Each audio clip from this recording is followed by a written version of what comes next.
Hello everyone, welcome back to 6-7 Hail Hail on YouTube, where we're discussing Celtic 2, St Mirren 0, thanks to goals from Cameron Carter-Vickers and Callum McGregor. I'm hosting tonight because Hamish has been running around Celtic Park like a madman. He's been in the crowd tonight. Then he was in the press conference with Ange Postecoglou. And the player, who was the player, Hamish? Who were you speaking to? The skipper. Nice one. Oh, good. How are you doing? How are you feeling? I'm good.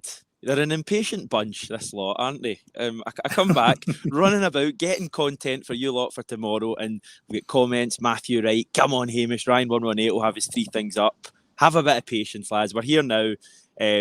All good, John. 3 points in the bag.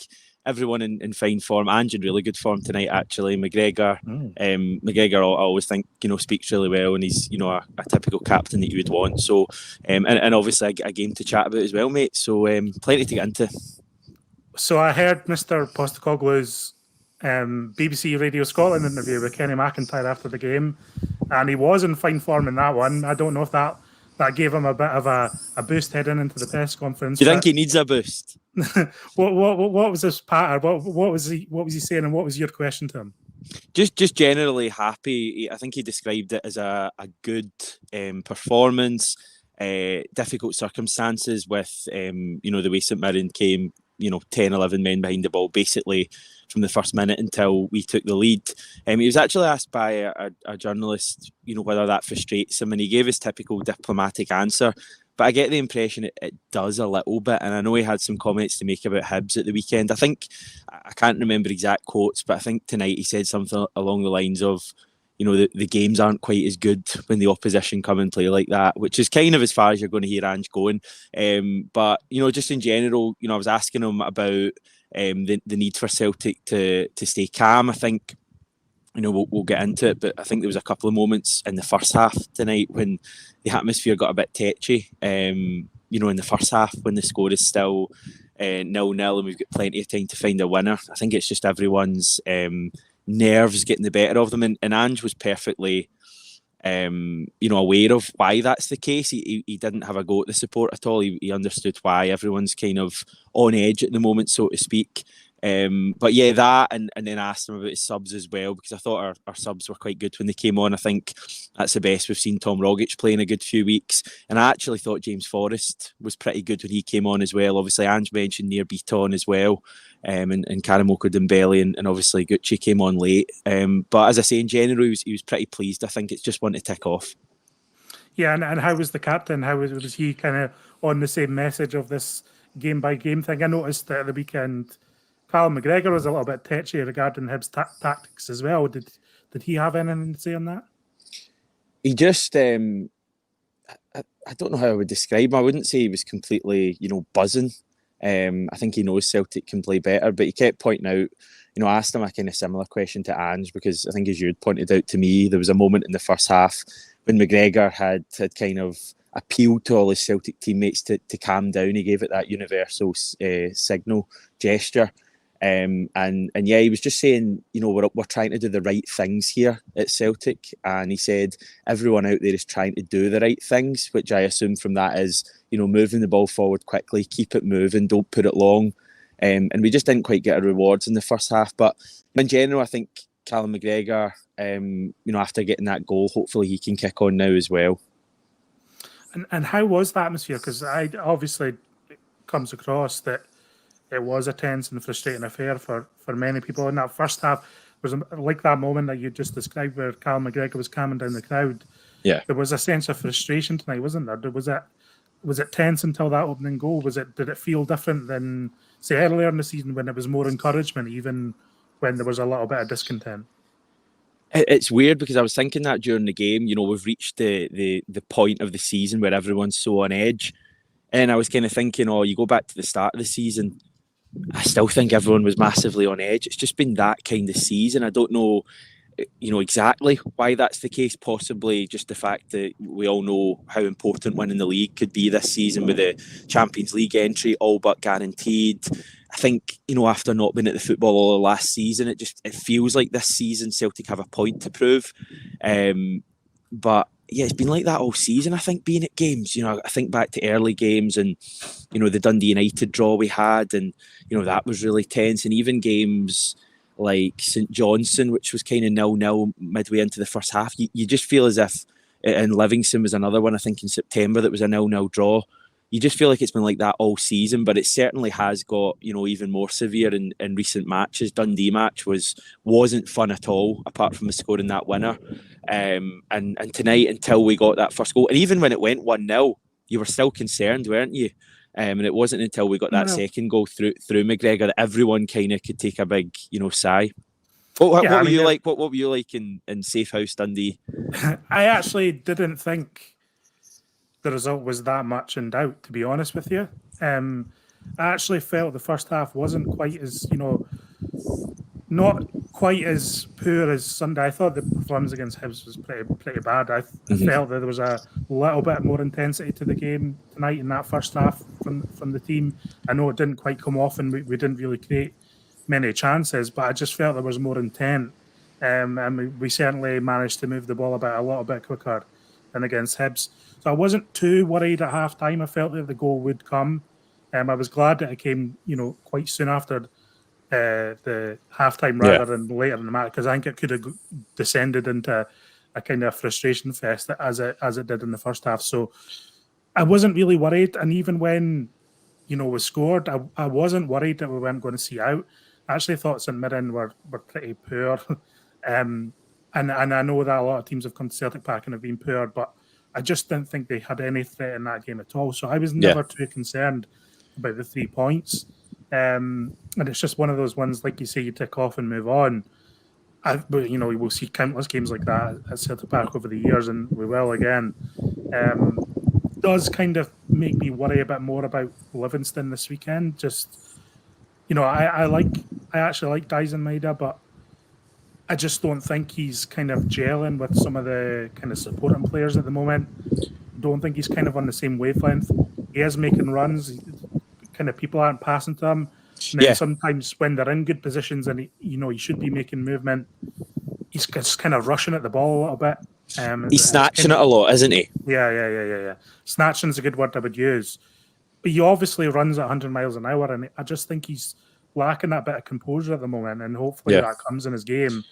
In time. What did you think of kind of the way the players were blending with each other tonight? It's a good point you raise. I wasn't sure, whether everyone watching this would pick up on it, but Maida makes a lot of runs, a lot of really good runs, and you're just looking for the ball to be played in, very like we were with Kyogo at the start of the season, and the balls just aren't coming. I don't know if it's just, not quite on his wavelength yet, or, whether I don't know. I was going to say whether they don't quite, trust him yet that he's going to. I mean, that sounds really severe, but like trust him that he's going to, make the right runs at the right times. It just seems like it's all a little bit off. A wee thing that is just happens quite a lot is we put balls into the box and Maida will get on the end of them, but a lot of the time when he's getting on the end of them, he's like 5-6 yards beyond the front post and he's trying to head it. And that's where he scored from against Bodø Glimt. But the amount of times he has headers and he's just never going to score from where he is, and he's almost trying to score like an incredible glancing header. And it happened 3 or 4 times tonight, especially in the first half, and I find that a little bit frustrating. And again, that's just more evidence of either him not making the right runs for the crosses or the crosses not being right for him. I don't think it's anything, massively to worry about. I think he's shown us enough so far to suggest that he can be a good Celtic player. But, early signs, he's not quite at the level of a Kyogo or someone like that. I think he can still be a good player for Celtic, though. I feel like that's the difference between him and Kyogo. And I know we probably shouldn't compare them, but because I do think they are different players in a way. But I get a sense that Dyson's kind of running towards the ball a lot when he's in the box. But he should just kind of find a little bit of space. Yeah, that's what I mean. That's what we're crying out for. He's just for him to kind of hang back a little bit, find a little bit of space. And be picked out rather than trying to force it. But I agree. I think there are signs he can come good. It's just about best utilising him. I think it calls to mind though that we would want Giakoumakis back in that team for the Livingston 100%. game. And then there's good news on that front in that Ange basically said that Giakoumakis could have made the bench tonight if we kind of needed him to, but that he just thought he'd be best giving him an extra day and then have him really ready for the weekend. So I don't think there's any stress about Giakoumakis making this match in Livingston, which I think is a good thing. I think we need that focal point against them in particular. Just tonight, just looking at the performance and how we're going forward, I've got a kind of hankering now for maybe bringing Ideguchi into the midfield and moving McGregor forward a bit, giving him a bit more attacking responsibility this weekend and perhaps in select games over the next couple of weeks. Because I think Callum McGregor is always going to have that bit of composure that maybe some of the other players are lacking at the moment. And I think having McGregor a little bit further forward with Ideguchi holding, alongside O'Reilly and Rogic might be a way to go this weekend. What are your thoughts on that? Yeah, I think we're looking for a spark, and I'm not convinced we got it from the starting lineup tonight, especially that midfield. I think Tom Rogic gave us a spark, and you just kind of know how Rogic works. He kind of goes through phases of 3 or 4 matches and not being great, and then he kind of picks it up for a few games. And I think tonight he kind of showed me tonight that he should start on Sunday against Livingston. I didn't think O'Reilly really offered too much, and I thought Hatate was pretty poor again tonight. So I wouldn't be against that. Would it be Gucci over Beaton for you? Well, no, that's probably a 50-50 call for me. I'm just kind of one of those fans that if we have a player that I've not seen a lot of, kind of just a bit curious about what he could offer. Now, like, we've not really seen much of Gucci at all. Like, really, we've not been able to come on a judgment of what he's going to offer this team going forward. Not saying Sunday is the match for him, but I do think I want McGregor in a kind of further forward role. I don't know if Ange will go for that or not, but that's kind of my thinking at the moment. But I think about just going back to the performance tonight, I think in general, it was a pretty routine win for Celtic. It was pretty comfortable. I'm not going to slay that performance by any means. It was a job done. The players got it done. And I think they kind of raised the intensity at key moments, to get there. I thought the second goal was actually a good finish from McGregor. Like I say, I think he just has that bit of composure in front of goal even. I think he just has that little bit of an edge, whereas Hatate and O'Reilly are really still trying to prove themselves at Celtic. Yeah. McGregor doesn't have anything to prove at Celtic. McGregor's done it all. So I think maybe just having that a bit further would work for him. He has done it all, but he's not done it all as captain. And Ange actually pointed that out. He actually, again, I don't have the exact quote, but he mentioned that McGregor's won titles for Celtic before, but he's never done it as captain, which I thought was a kind of interesting thing to bring up. I think that's I mean, you'll be kind of feeding that into Callum as well. Ange is funny. I know we've spoken about this off air and stuff, but the kind of he wants his players to lead by example first and foremost, and he wants them to create their own kind of goals and objectives. I feel like Ange doesn't give the players objectives. I feel like he kind of wants them to develop their own wants and needs, and that's what that leadership group is doing in the Celtic dressing room at the moment. I think that's what Callum is doing. Ange knows that he's never won the league as captain, and he'll be kind of subtly suggesting that in some ways, I think, or maybe it's just even comments to the press like this, like Callum. He's got to create his own, new legacy, and as part of this team, even though he's got a fine legacy behind him already. So I think you're spot on with that. I just want to mention a few players that I thought played really well tonight. I thought Josip Juranovic was just excellent. I mean, even in the first half, when I thought in general Celtic were kind of lacking players taking that initiative, I felt there was a lot of kind of sideways and backwards passing, which we know Ange doesn't really like. A lot of times players would receive the ball and they'd kind of have 2 or 3 men around them. And I don't know if that's, a lack of movement or whatever, but I thought Juranovic gave his all and really showed a lot of quality. His first touch is just brilliant, and he offers us so much, defensively and, offensively. And I thought the 2 centre-backs had really good games as well. Carter Vickers will probably steal the headlines for that goal, which is a brilliant finish, by the way. But I was thinking this earlier. Carl Starfelt is I think he's really come onto a game again recently.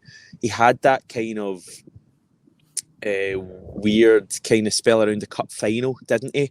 But I think recently Carl Starfelt has been pretty good. He's the kind of player I think you miss when he's not there, and he maybe doesn't get the credit when he is. And he's actually very good with the ball at his feet. He finds a lot of good passes, and I no longer really worry about him as much. He still has the odd mistake in him, I think, but he seems in general to kind of have eradicated that from his game, on the most part. I think he's turned into quite an able Celtic centre back, and Carter Vickers is just brilliant. He had a through ball, I think, in the first half for Jota. That was just a brilliant ball, like a really good ball. And again, that's another part of his game that doesn't really get spoken about enough. Well, I mean, I think I would like to see a little bit more of that from them. Like, I agree that they had a good match tonight, but there's some occasions where they've got the ball and you can kind of sense whether they're kind of thinking in their head whether they want to be brave with it and then play a vertical pass forward or kind of step into midfield almost, or whether they just switch it to the other side of them. And I would like them to kind of, I know some people will probably tear their head out of this, but almost take more risks. I obviously don't want them to do anything stupid, but maybe just taking that extra step into midfield could open the game up. Yeah, or maybe just trying that, more progressive ball forward, I think would add a lot. And I think when they do step into the midfield, I think it quickens everyone up around them. There's a little bit more movement around them and more opportunities. And I think that the opposition almost panic a little bit as well. The opposition want them to just pass it to each other or to the fullbacks. If it's on them, if they can show a little bit more bravery on the ball, I think it could make a big difference. So, but yeah, no, I agree that they had good games tonight. And as I say, St Mirren never looked like scoring once. So yeah, it was as routine a clean sheet as you're ever going to get at Celtic Park. All in all, moving on to Sunday, how are you feeling about Livingston? Oh, how am I feeling? I am, I'm nervous because we never win there. We barely ever even score there. But the flip side is what an opportunity for this group of players. I mean, you talk about defining wins to win your league title, and we won't win the league title or even be too much closer if we win on Sunday, but it would be a massive statement. It would be a massive victory to go to a ground we've not won at since they've been back in the league, since it's been an artificial surface. If we went there and got the 3 points, can you imagine the boost it would give everyone? We'd be going into the new week buzzing, and I just hope that Celtic can learn lessons from the past. Now, I'm actually going to sit down tomorrow and rewatch the game from September. I've decided I'm going to put myself through the pain and try and come to some conclusions from where we went wrong in that match. So you can look forward to that probably in the preview to the game. But if I'm doing that, Ange will be doing that, the players will be doing that. And I think the big weapon we have now that we didn't have before is Giakoumakis. So hopefully he can make a big impact. Although Ayeti was on the bench tonight and he did play the last time at Livingston, so maybe he's going to make another appearance there. If we're pinning our hopes on Ayeti for Sunday, then we're maybe in worse shape than I thought. No, in all seriousness, I'm not going to make any title predictions because I do think, as I've said multiple times, I think there's a long way to go. There's lots of twists and turns. But what I would say is that if we beat Livingston on Sunday, I think we're in very, very, very good shape. Would it be a bigger statement than beating Rangers 5 weeks ago? No, it wouldn't be a bigger statement than that. That's going to a ground that we've no won at. That's you looking for your YouTube title, Hamish. I do think it's a big game, and I do think that the team have something to prove, and a point can be made. But I do, and I actually think we'll win. So we'll see how it goes. I think we'll be in good shape on Monday. Let's see how that goes. But as for us, Hamish, I think that's us for the night. Thanks for the press conference. I think you'll be having some of that audio up tomorrow. Is that right? Yeah, the good thing was that tonight Celtic allowed us to put the recording device, my phone, actually on the desk, whereas last time I had to hold it about 15 yards away from Ange. So the audio quality, as I'm sure you'll agree, is pretty good. So we might give you the vast majority of both Ange and Callum McGregor. It's going to be a bumper episode tomorrow because we've got Scott McDonald on as well with David. So should be a good one tomorrow. Lots to chat about on the Australian side of things, as we know. A lot of controversy and excitement. What's that, Hamish? What was that all for?